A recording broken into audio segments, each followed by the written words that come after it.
E aí, galera, tudo bem? Como é que tá sendo ficar em isolamento pra vocês? Estão ficando malucos dentro de casa? Eu tô bem ansiosa pra voltar a ter as nossas aulas presenciais. Mas, enquanto isso não é possível, nós teremos as nossas videoaulas. Nossa atividade do Stencil... Ai, Zé, o que tu quer, meu Deus? A nossa atividade do Stencil, que estava sendo produzida em sala, vai ficar suspensa até a gente voltar a ter as nossas aulas presenciais pra gente poder executar juntos em sala de aula. Então hoje, para começar, eu vou corrigir o trabalho sobre o documentário Graffiti Wars, que vocês responderam perguntas na aula passada. Eu estou utilizando aqui o trabalho do Bernardo, que tirou 10. Tiveram outras pessoas que tiraram 10 também, tá? Não foi só ele. Eu vou ler as respostas que ele colocou e vou fazer alguns comentários em cima. Então vamos lá, questão 1. Quem é Robo? Que tipo de arte ele faz? Era um grafiteiro. Seu tipo de grafite era ilegal, pois ele roubava tintas e fazia em locais proibidos. Sim, no documentário, a arte que o Robo faz é considerada ilegal.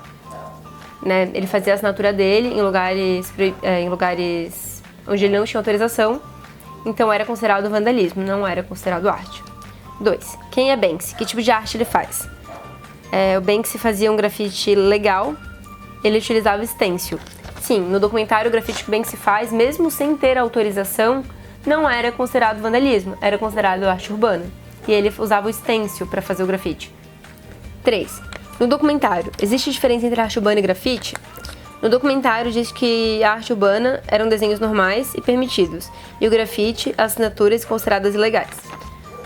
No documentário, inclusive tem uma entrevista com o agente de limpeza da cidade, né? O diretor de limpeza, algo assim, não sei exatamente qual é a função dele.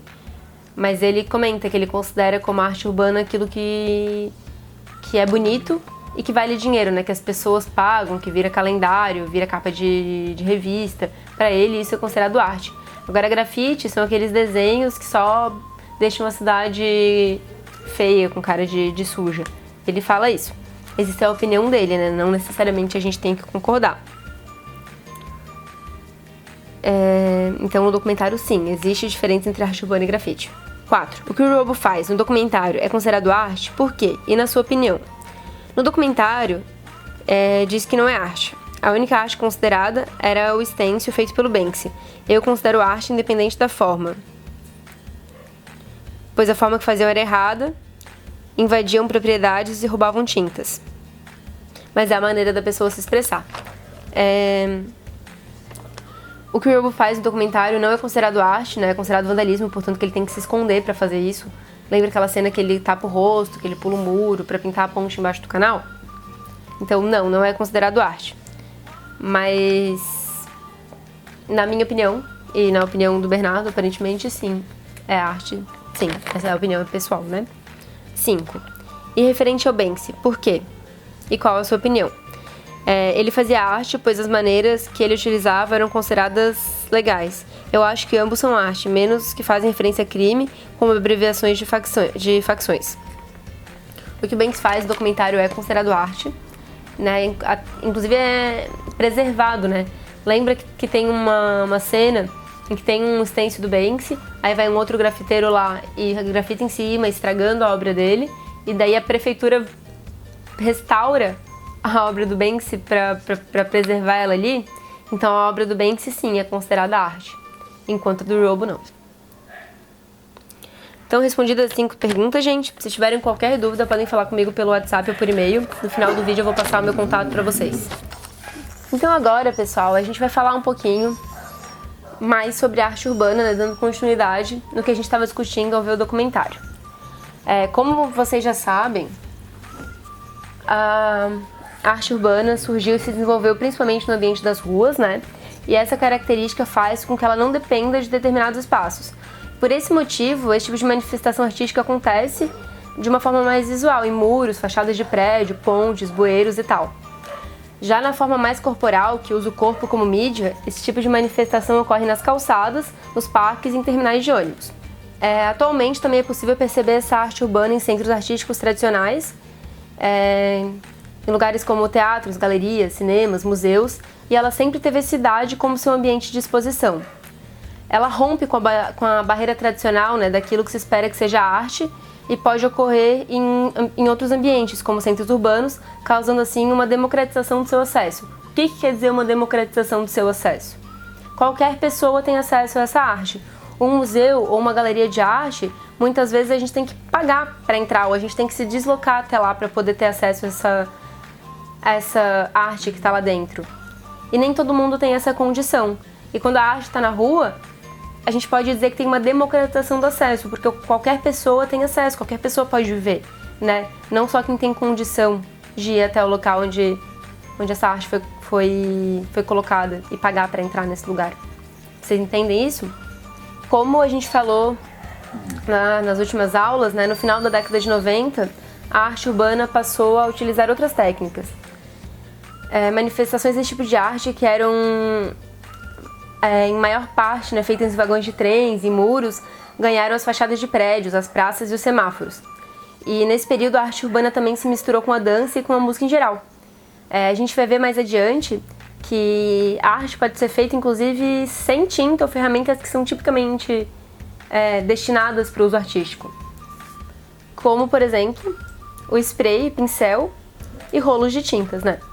As intervenções urbanas feitas com spray, pincel e rolo são as mais conhecidas. Dentro dessa modalidade é possível citar o grafite, que é o que a gente vem conversado já nas últimas aulas, né? Caligráfico, que utiliza letras, palavras, ou de ilustração, que utiliza desenhos, formas. E a tag e os textos, muitas vezes poéticos, escritos em diversas superfícies. Esse tipo de manifestação artística, bem como outras que a gente vai ver mais pra frente, podem ser feitas por um artista ou por um coletivo, né? Por uma pessoa ou mais pessoas. Atualmente, a complexidade do grafite permite aos artistas criar ilustrações que ocupem espaços imensos, como a mostrada na apostila de vocês na página 11. O grafite apresentado nessa imagem é a peça do artista raiz que utiliza elementos da cultura indígena em suas criações. Além disso, algumas intervenções artísticas, que ocorrem basicamente por meio da tinta, aproveitam elementos da cidade para serem ressignificados. Eu quero que vocês olhem também a imagem da página... ainda da página 11, que tem um menino sentado em cima de uma moto, de uma motocicleta. O mural foi feito pelo artista Ernest Zakrevic no ano de 2012, na Malásia. Vocês percebem que aqui nessa imagem é uma pintura feita com tinta, mas ele aproveitou o estado da parede no fundo, né, o estado deteriorado da parede para compor com essa imagem. Isso ressignifica essa imagem, dá uma outra ideia pra gente. A gente vai falar também um pouquinho sobre stencil. O stencil consiste em criar um molde com base em um material mais duro, relativamente mais grosso, como papelão ou aquela chapa de raio-x, para fazer desenhos em diversas superfícies de uma forma mais rápida. Lembra que eu falei que o Banksy utiliza essa forma de grafite exatamente por esse motivo? Porque como ele grafita em lugares ilegais, ele não pode ser pego pela polícia. Então ele utiliza o stencil, né? Ele prepara todo o material anteriormente em casa e ele utiliza o stencil para ser rápido, para não ser pego. Esse molde, né, de stencil, ele pode ser simples, tendo só uma camada, ou ele pode ser mais complexo, onde várias camadas são sobrepostas. E normalmente, quanto mais complexo é o stencil, maior a cor e o tamanho na ilustração. Eu quero que vocês observem a imagem da página 12, que tem um exemplo de stencil, que está dizendo, né, no papel ao corte daquilo que se quer ilustrar. Ao passar a tinta pelo molde, a figura representada é exatamente a mesma. Então é isso que a gente vai fazer mais pra frente em sala, né? Vocês estavam já criando o esboço do stencil de vocês, e isso vai ficar suspenso, e mais pra frente a gente vai executar quando a gente voltar a ter nossas aulas presenciais. Eu quero que em casa vocês respondam a questão 1 da página 12, que diz o seguinte: observe a imagem do molde. Ao comparar essa técnica com o grafite, por exemplo, que demora mais para ser feito, você acha que o stencil permite ao artista pensar mais na arte em si que na execução? Por quê? Essa resposta é pessoal, gente, e eu quero que vocês tirem uma foto da resposta e me mandem ela pelo WhatsApp ou por e-mail, porque eu vou compartilhar ela com os colegas na nossa próxima videoaula. Eu vou ler as respostas que vocês me mandarem, tá?